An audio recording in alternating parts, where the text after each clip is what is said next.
Baik, Assalamualaikum warahmatullahi wabarakatuh.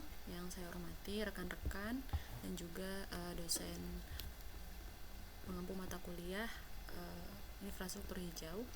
Di sini saya Vina Nadia Silma dengan NIM 202219100009. Izin akan mempresentasikan terkait tugas dari artikel mata kuliah Green Infrastructure, yang mana dalam topik artikel ini saya mengambil judul dari kampung kota menjadi green kampung, inisiatif komunitas dalam penerapan infrastruktur hijau skala kecil, dengan studi kasus pada Kampung Hijau, Beratang, Binangun, Surabaya, Jawa Timur. Nah, sebelum masuk kepada bagaimana kondisi di studi kasus di Batang Binangun sendiri, kita beranjak dulu ke latar belakang masalah gitu ya. Kenapa infrastruktur hijau itu penting gitu. Terlebih di kampung kota seperti yang saya angkat pada artikel kali ini gitu. Yang pertama, adanya kepadatan ekstrim ya, yang selalu kita ketahui dalam media ataupun dalam jurnal ataupun dalam berita yang lainnya. Rata-rata kota besar di Indonesia itu memiliki kepadatan lebih dari 5.000 jiwa per kilometer, dan itu dibuktikan dalam BPS, Badan Pusat Statistik Nasional gitu. Nah, dari kepadatan penduduk itu otomatis secara tidak langsung akhirnya menimbulkan banyak krisis lingkungan gitu. Nah, krisis lingkungan yang sering kita temui di tempat yang memiliki kepadatan ekstrim itu biasanya berupa banjir, terus polusi, dan termasuk urban heat island yang sering kita singgung dalam mata kuliah Green Infrastructure atau UHI ya. Jadi fenomena urban heat island gitu.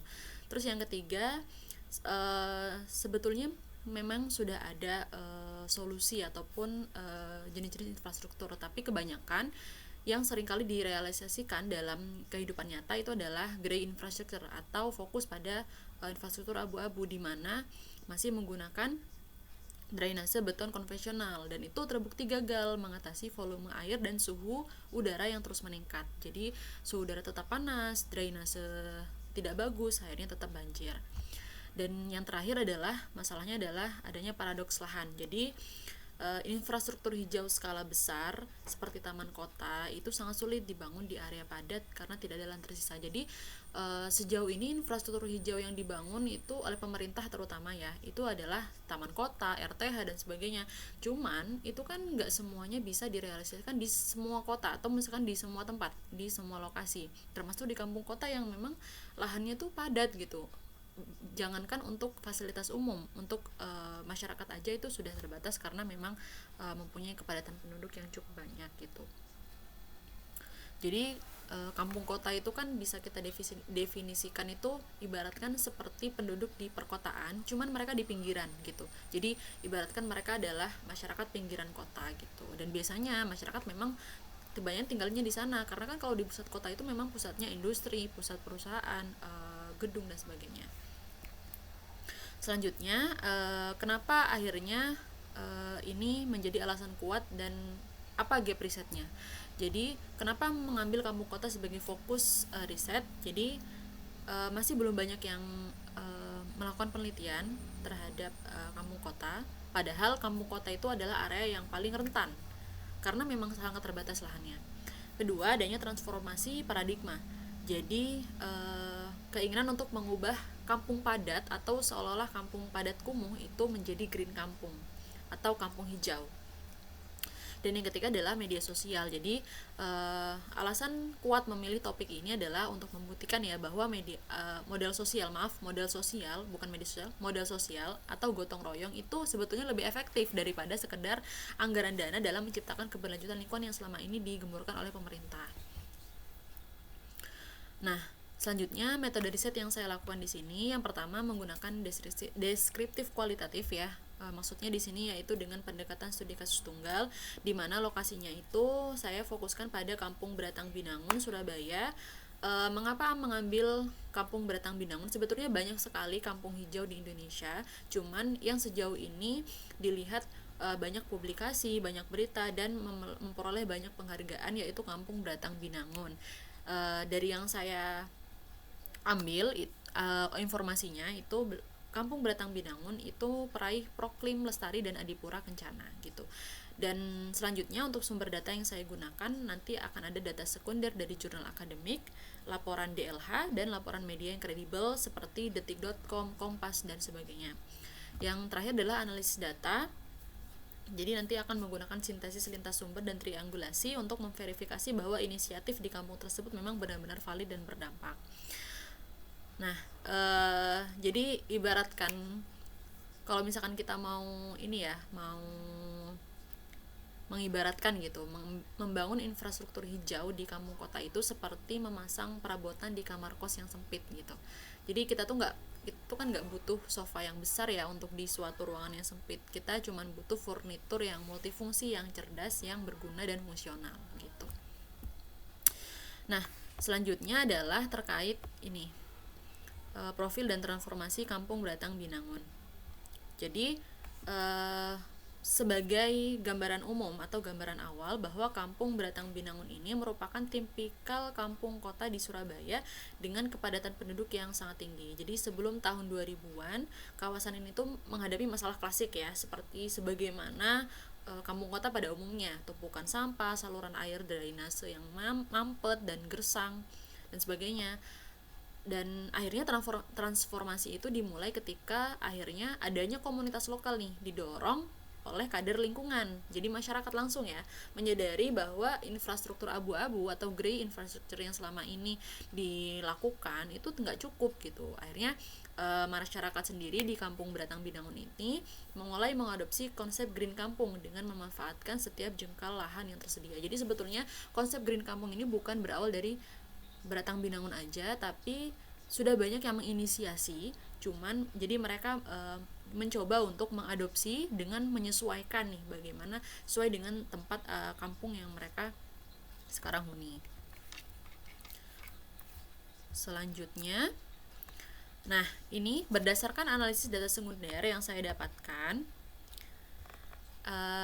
berikut adalah beberapa ya bentuk nyata dari green infrastructure skala kecil yang dilakukan oleh Kampung Beratang Binangun, yang mana menjadi kunci keberhasilan nih di lokasi Kampung Beratang Binangun.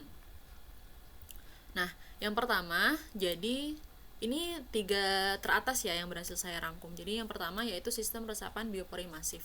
Jadi di Kampung Beratang Binangun, warga itu memasang lubang biopori di sepanjang gang-gang sempit dengan jarak yang tepat. Jadi biasanya kan kalau biopori itu memang kalau cuma satu itu memang kurang efektif ya. Tapi bagusnya di Beratang Binangun ini mereka memasang lubang biopori itu betul-betul masif. Jadi dari awal gang sampai ujung gang, betul-betul intensif dari jarak yang sudah ditentukan gitu. Nah, seperti yang kita ketahui juga ya bahwa biopori ini kan memang fungsinya itu menjadi solusi drainase ya, drainase vertikal untuk mengurangi genangan saat hujan, terus sebagai sarana pembuatan kompos dan pengelolaan sampah organik warga gitu. Makanya sebetulnya lubang biopori ini punya banyak manfaat gitu, apalagi diterapkan atau direalisasikan secara masif begitu. Nah, yang kedua itu adalah vegetasi vertikal dan pengayaan RTH mikro. Nah, jadi kan selama ini kampung-kampung hijau itu biasanya bukan hanya punya pengelolaan sampah yang bagus, tapi mereka juga ada pengayaan vegetasi gitu ya. Jadi hijau secara visual. Jadi RTH mikro kita sebut. Nah, jadi karena di kampung itu tidak ada lahan untuk taman yang besar ya, nggak seperti di perkotaan yang kita bisa bangun taman berhektar-hektar. Akhirnya di Kampung Beratang Binangun warga menggunakan teknik viticultur namanya. Jadi mungkin sering melihat ya. Jadi ada tanaman biasanya merambat di dinding, terus menggantung pot-pot bunga atau pot-pot tanaman di dinding rumah dengan lahan yang minim, tapi akhirnya karena setiap rumah itu memang sudah mandiri, menanam sendiri, terus membangun RTH mikro sendiri, otomatis secara nggak langsung si koridor gang atau lingkungan mereka itu secara tidak langsung menciptakan koridor hijau, jadi menurunkan suhu, terus mendinginkan secara alami, akhirnya memperbaiki kualitas udara di pemukiman padat gitu. Jadi bisa dibilang ini juga ada kontribusi ya terhadap penurunan UHI itu tadi yang kita singgung di latar belakang. Terus yang terakhir ini yaitu pengelolaan air limbah mandiri atau IPAL komunal. Nah, biasanya IPAL komunal ini kan dilaksanakan atau direalisasikan di perumahan-perumahan elit ya, atau misalkan komplek atau klaster yang memang biaya hidupnya tinggi. Tapi ternyata bisa saja dilakukan asalkan itu tadi masyarakatnya kompak dan mau gotong royong. Nah, di Kampung Beratang Binangun ini sudah melakukan atau mengelola secara air limbah mandiri atau IPAL komunal. Jadi di beberapa titik kampung ini tuh sudah menerapkan sistem filtrasi sederhana gitu ya. Jadi penyaringan sederhana untuk air limbah rumah tangga yang sebelum dibuang ke saluran kota. Jadi biasanya kan kita ketahui ya bahwa grey water atau air limbah rumah tangga seperti bekas cucian, bekas wastafel itu kan biasanya langsung masuk ke selokan. Nah, supaya lebih terkelola, akhirnya di Kampung Beratang Binangun ini diciptakanlah filtrasi sederhana untuk air limbah rumah tangga dulu ya. Jadi sebelum dibuang ke saluran kota ada filtrasi berupa ini ya, seperti yang tertera pada gambar. Jadi bentuk infrastruktur biru hijau sederhana, dan ini sangat kreatif dan inovatif.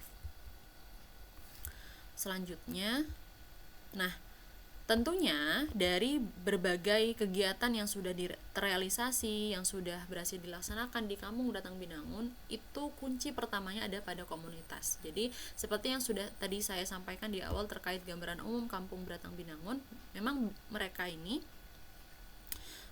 awal mula bahasa sederhananya gebrakannya itu memang dari komunitas lokal, dibantu akhirnya digerakkan oleh kader-kader lingkungan di Kampung Beratang Binangun gitu. Nah, jadi ada beberapa elemen nih. Jadi modal sosial yang dibutuhkan untuk Kampung Beratang Binangun hingga sampai seperti ini tuh, yang pertama ada kader lingkungan. Nah, kader lingkungan ini siapa? Kader lingkungan ini berasal dari masyarakat. Nah, tugas mereka itu spesifik biasanya. Jadi berupa unit kerja. Jadi karena di Kampung Beratang Binangun itu sudah mengelola sampah, sudah mengelola RTH, sudah mengelola IPAL. Jadi setiap kader tuh ada khususnya. Jadi misalkan kader IPAL, kader pengelolaan sampah, kader RTH dan sebagainya. Jadi kader lingkungan ini yang langsung menyentuh masyarakat, yang langsung jadi secara job desk kasarnya mereka adalah yang mengontrol dan juga mengedukasi secara rutin kepada masyarakat. Nah, itu kader lingkungan. Biasanya berasal dari perwakilan-perwakilan masyarakat gitu. Terus selanjutnya adalah sustainability. Keberlanjutannya dari mana? Nah, jadi kenapa di Kampung Beratang Binangun ini bisa keberlanjutan ya, bukan hanya cuman sekedar program singkat saja.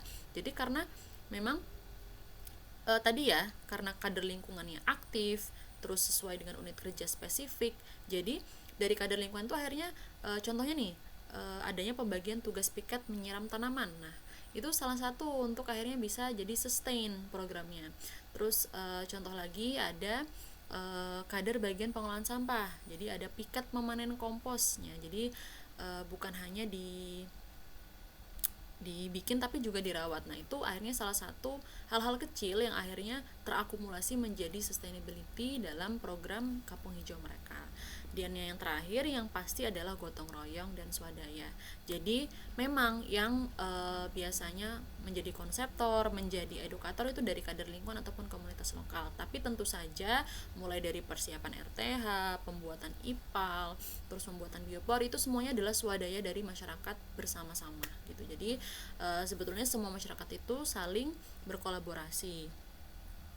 Jadi dengan dengan adanya fakta seperti ini membuktikan bahwa keterbatasan dana pemerintah itu bukan alasan yang besar, dan itu bisa diatasi dengan aksi kolektif tentunya dari masyarakat gitu. Ya, jadi makanya kita bilang peran komunitas ini sebagai modal sosial, sebagai penggerak utama. Jadi karena kan di mana-mana kita selalu tahu bahwa untuk sebuah aksi kita perlu 3 hal. Yang pertama, rencana, tujuan, dan juga tim. Nah, tim ini adalah atau bisa kita bilang SDM, itu salah satu faktor yang sangat penting untuk keberlanjutan. Selanjutnya, dampak terhadap kualitas hidup ya. Jadi di sini saya juga mencoba menganalisis gitu ya, bagaimana dampak sih yang memang secara realita terjadi gitu dari perwujudan atau perealisasian kampung hijau di Beratang Binangun ini. Yang pertama, terbukti nih adanya penurunan titik banjir lokal secara signifikan dan suasana kampung yang lebih asri. Otomatis ya, karena memang akhirnya tadi ada koridor hijau, otomatis secara nggak langsung perlahan menjadi mitigasi UHI. Selanjutnya ada penurunan titik banjir. Jadi sebelumnya ada beberapa titik, memang tidak semua, tapi ada beberapa titik yang memang menjadi langganan banjir ya, bahasa sederhananya. Sejak diberlakukan drainase yang baik seperti biopor itu tadi, artinya adanya penurunan titik banjir lokal secara signifikan. Yang kedua, dampak sosialnya seperti apa? Dampak sosialnya ini tentu ya, karena memang tadi kita singgung bahwa adanya gotong royong dan swadaya, otomatis di sana secara dampak sosialnya mereka interaksi antar warganya itu sangat meningkat gitu ya. Jadi ruang-ruang yang tadinya kumuh, ruang-ruang hijau yang tadinya belum ada, akhirnya sekarang tercipta, itu juga berdampak pada interaksi antar warga yang semakin erat gitu. Dan yang ketiga, dampak ekonominya seperti apa? Sebetulnya banyak ya, dan itu akumulasi. Jadi setiap rumah karena memang sudah punya tanaman toga sendiri, sayuran dari Veltikultur sendiri, itu akhirnya mengurangi secara signifikan ya, secara perlahan mungkin mengurangi pengeluaran dari rumah tangga setiap rumah.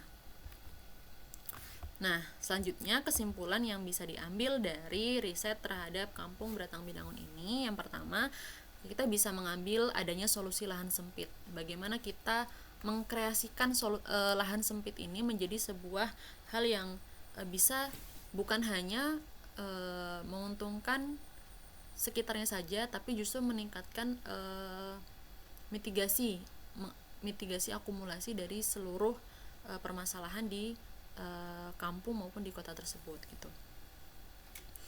Jadi infrastruktur hijau skala kecil seperti yang tadi diterapkan di Kampung Beratang Binangun seperti biopori, Veltikultur, itu memang solusi yang paling efektif dan realistis ya untuk masalah lingkungan di kampung kota yang padat. Jadi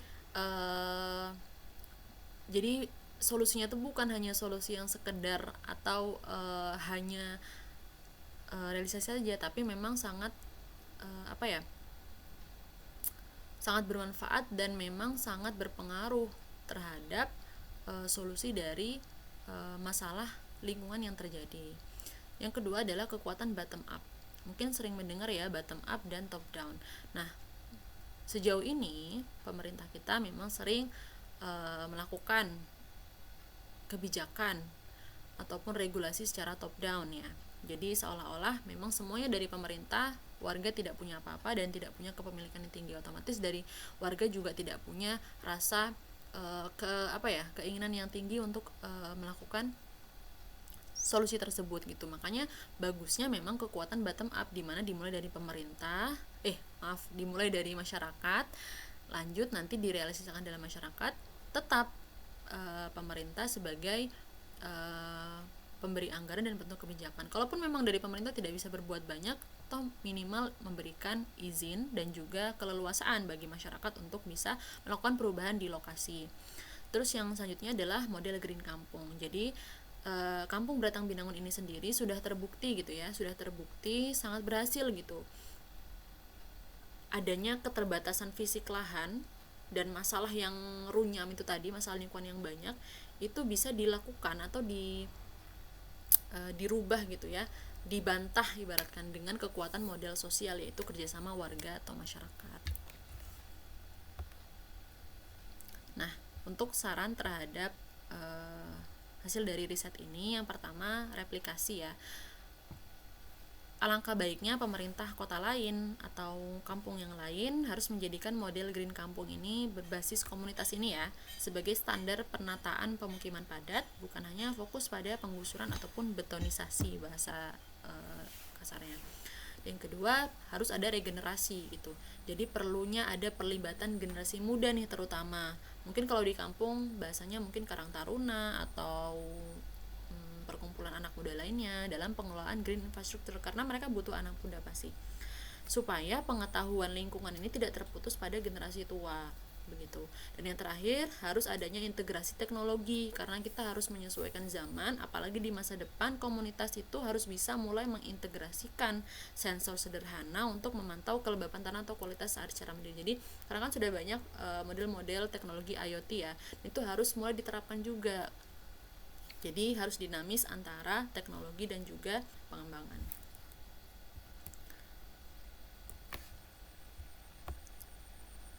Nah, mungkin itu saja terkait hasil dari artikel yang saya susun terkait kampung hijau pada kampung kota Beratang Binangun. Untuk lebih jelasnya akan ada penjelasan dalam artikel dan juga nanti akan diterbitkan dalam bentuk poster. Begitu. Terima kasih Bapak Ibu dan rekan-rekan semuanya. Sekian, wassalamualaikum warahmatullahi wabarakatuh.